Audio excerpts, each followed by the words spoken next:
So we've seen that in the 18th century, smallpox was not only really, really dangerous, it was really prolific, and there were a lot of epidemics of smallpox that killed large numbers of people. And it's not until right at the end of the century that a doctor called Edward Jenner publishes his ideas around being able to prevent people from catching smallpox by inoculating them with cowpox, and he calls this a vaccination. And in this section we're going to have a look at the impact of this because it is huge.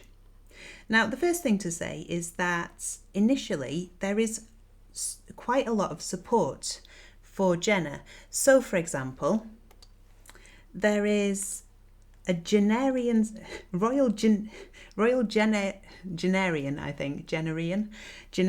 society set up in 1803 in support of Jenner's idea. I think we'll call it the Royal Jennerian Society.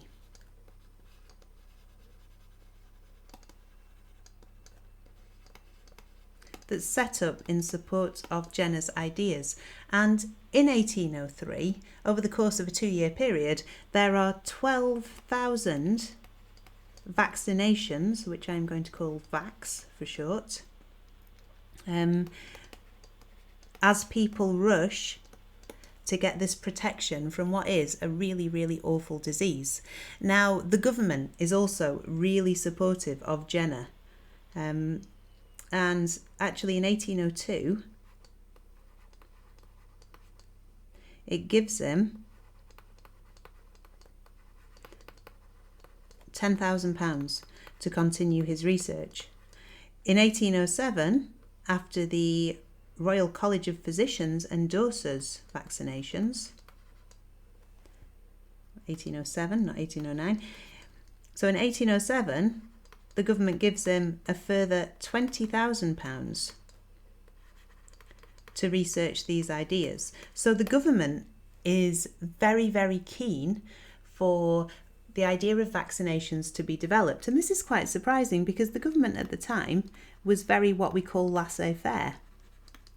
It means leave alone. It's a word we use for a government that really doesn't want to interfere too much in people's lives.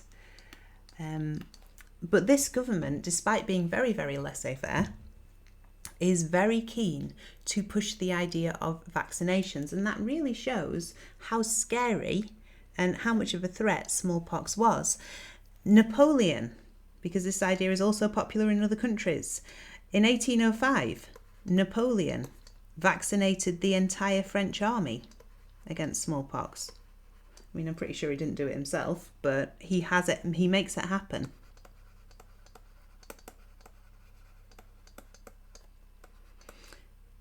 So there is a positive response to this, on the one hand. On the other hand, there is also a very critical response. Some people really don't like these ideas, and they really do not like the idea of vaccinations at all. And there's a number of reasons for this. We'll put them up here. In the first instance, if you remember, the smallpox vaccination involves giving people cowpox, and they would do this through inoculation and by rubbing a bit of pus from a cowpox rash into the skin. And some people just really didn't like the idea of it, and they have a bit of an ugh response, particularly because it's an animal disease. So some people don't like that. There's then a problem because you might remember that inoculators, who were very often high status and very rich doctors, realised that with vaccinations they weren't going to earn as much money because they could charge up to £20 a pop for inoculating someone against smallpox. So they don't like the idea of losing their income. And because they're often quite important and quite famous and quite well respected, they have a good platform to say so. Another problem that people have with Jenner is that he's not a famous London doctor. He was just a country doctor. and they thought that that made his ideas less effective. Another problem that people have with him is that he doesn't really have an explanation. We know that the body develops resistance to certain sorts of diseases, and that the resistance it develops to cowpox is similar enough to fight off smallpox as well.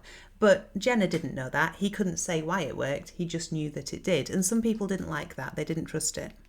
Some people, perhaps harking back a little to olden times, believed that disease was caused by sin.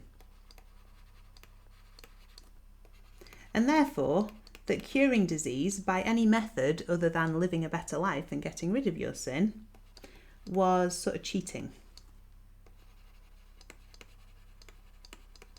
And it wasn't what God wanted. So that's another problem that people have with vaccination. Other people really just don't like being told what to do. They don't think it's the government's business. They don't want people telling them whether or not they should get their children inoculated or vaccinated. Hang on, I've got that wrong again. Not having a very good day with writing. Bear with me while I fix it. Okay, here we go. So nobody else's business is another criticism that people have about vaccination. They don't think the government should be involved. They don't think anyone else should be involved, and they don't like being told what to do. So although the government is very keen to support Jenner, it isn't able to introduce this in the form of any laws for quite a long time, because there is a lot of criticism and there's some opposition. In 1840, the government makes vaccinations free for children. So 1840,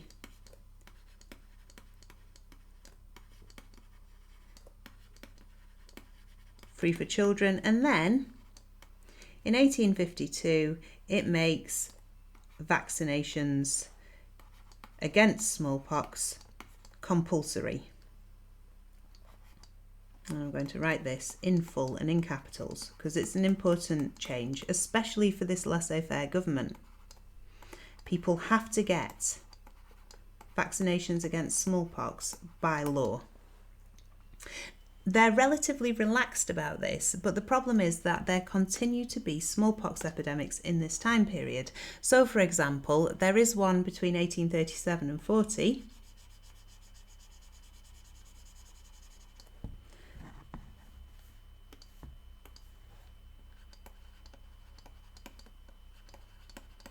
And there's another one then in 1870.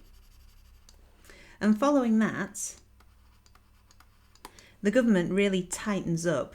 And in 1871, after 1871 really, and after the epidemic, the vaccinations are strictly enforced, and people can be fined if they don't get their children vaccinated.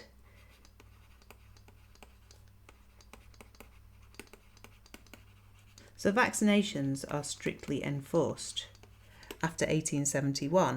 1887, because the incidence of smallpox has fallen so much, they relax it a bit and they give parents a choice about it.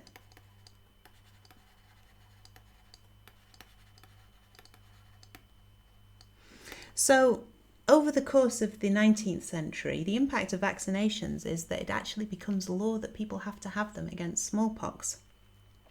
Ultimately, though, when we look at the figures for smallpox and we look at the number of people, so the number of people per million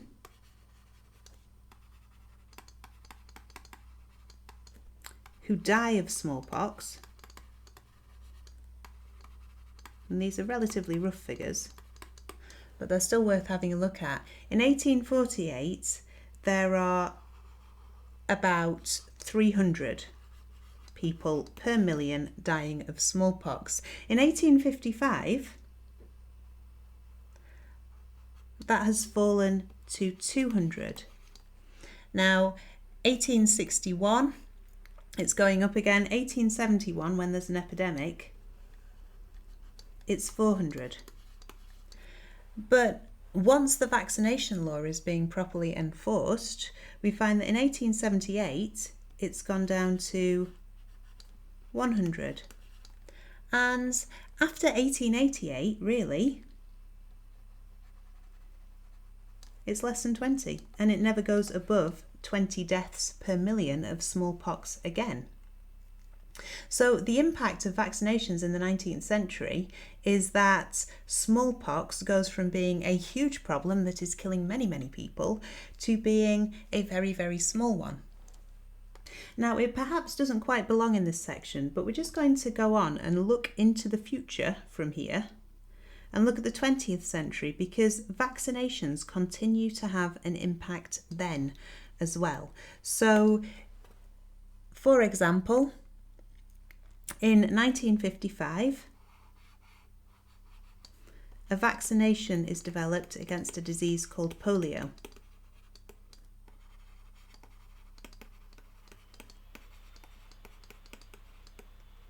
In 1963, which is about halfway here, there's a vaccination against measles.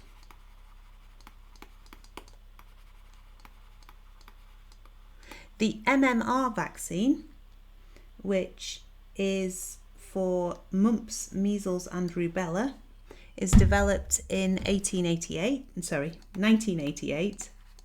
Skipped forward too far for myself.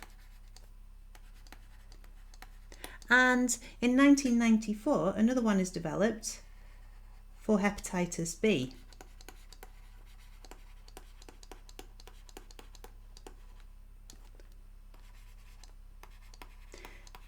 So this idea is taken and developed and used to develop a lot of other vaccines. Perhaps most strikingly is the fact that by 1979, the World Health Organization, which has worked very hard in the 20th century to make vaccines more available, the World Health Organization declares that there is no more smallpox. Smallpox has been eradicated all over the world. The last known case was in Somalia in 1977. So ultimately, as a result of Jenner's discovery, the disease of smallpox is completely wiped out.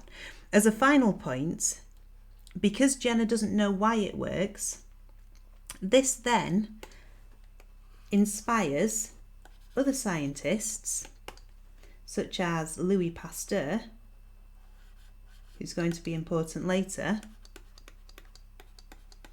to look into perhaps the reasons why disease spreads and how it works. So it also inspires other scientists to find out more as well. So the impact of vaccinations, really quite huge.